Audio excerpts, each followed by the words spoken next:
Eucharistic Prayer 3. Dị nwenu ịdị nsọ n'ezie, o kwesịrị ekwesị otu ihe niile kere eke si eto gị, site na nwa gị nwe anyị Jesu Kristi, na site n'ọrụ na n'ike nke Mmụọ Nsọ. Ị na-enye ihe niile ndụ na-edo ha nsọ. Ị naghị akwụsị ịkpọkọbara onwe gị ndị mmadụ, ka o wee bụrụ na site n'ọwụwa anyanwụ rue n'ọdịda ya, a ga na-ehunyere aha gị ihe onyinye dị ọcha.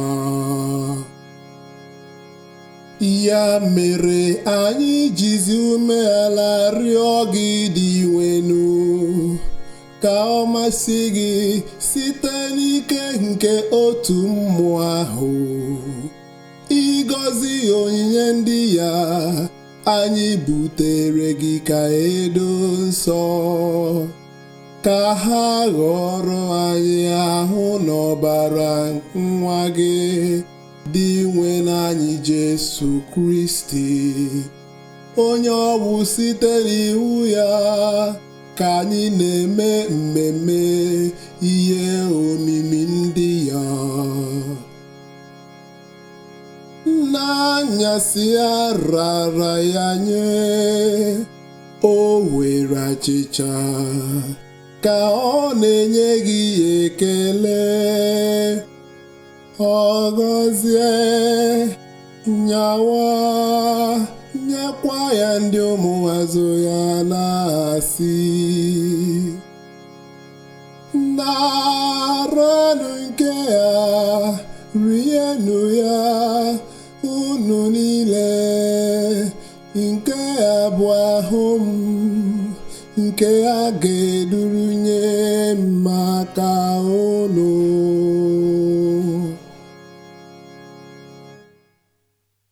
Otu ahụkwa ka o siri mee mgbe richara nri anyasị, ọ bụrụ iko nsọ ka ọ na-enyekwa ekele, bunyekwa ya ụmụazụ ya na-asị,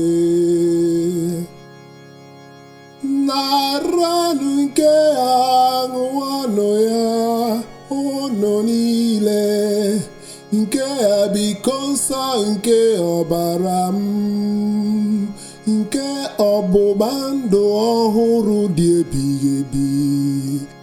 A ga-agba ya n'ihi unu na n'ihi imerime mmadụ, ka e wee gbaghara njọ ga, na-emerụ nke ya na ncheta nke m. Ihe omimi nke okwukwe. Oge ọbụla anyị na-eri achịcha nke ha, na-aṅụ iko nsọ nke ha, anyị na-ekwusa ọnwụ gị, o dị nwenu, wee rue mgbe ga-abịa.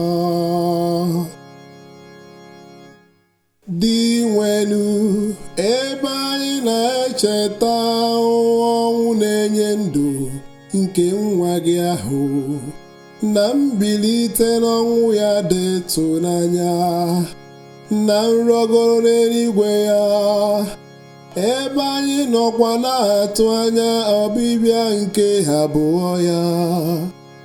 Anyị ji obi ekele na-achụnyere gị aja nke ya dị ndụ, aja dị nsọ.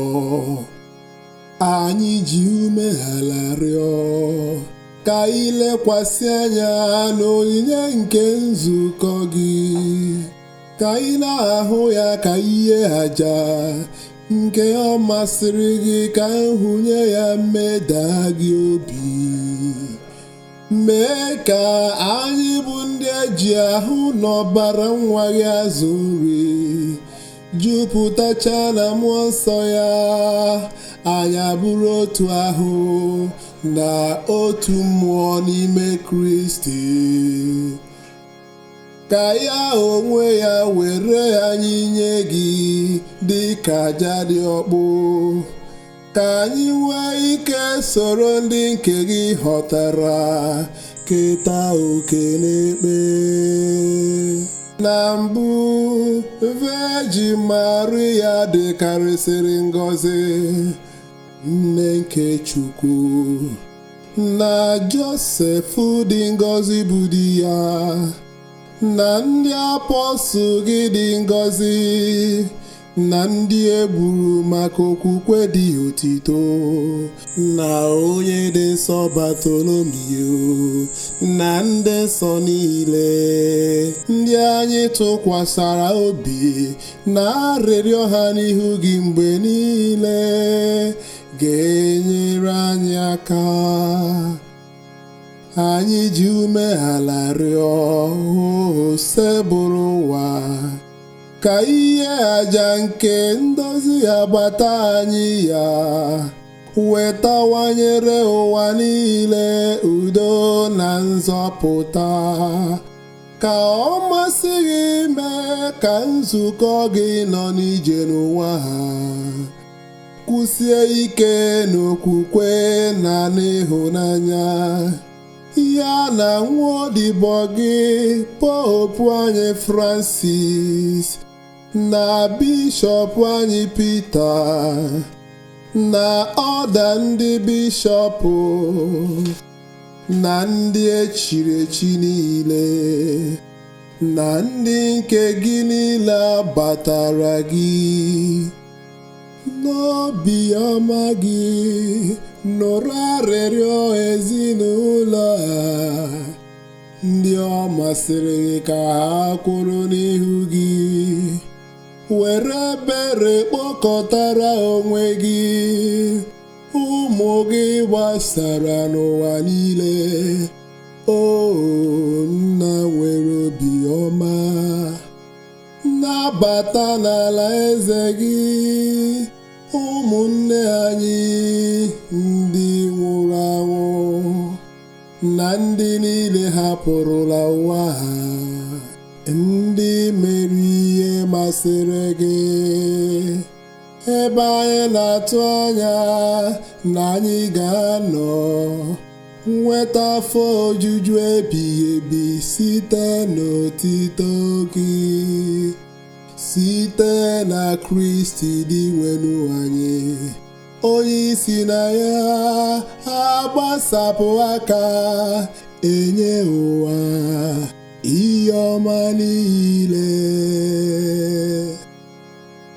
Site na ya bụ Kristi na n'isonye ya nakwa n'ime ya, na n'ịdịkọ n'otu nke mmụọ nsọ, ka nsọpụrụ n'otito niile si adịrị gị, Chukwu nna jike niile, site n'ụwa tụwa niile.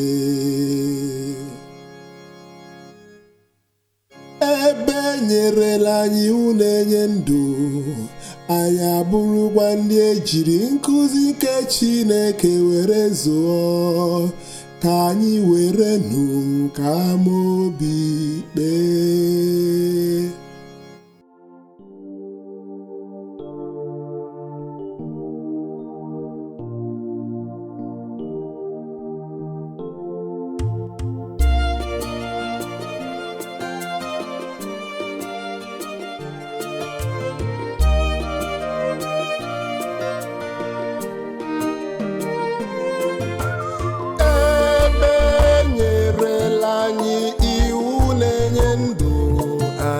Bụrụkwa ndị eji nkụzi nke Chineke were zụọ,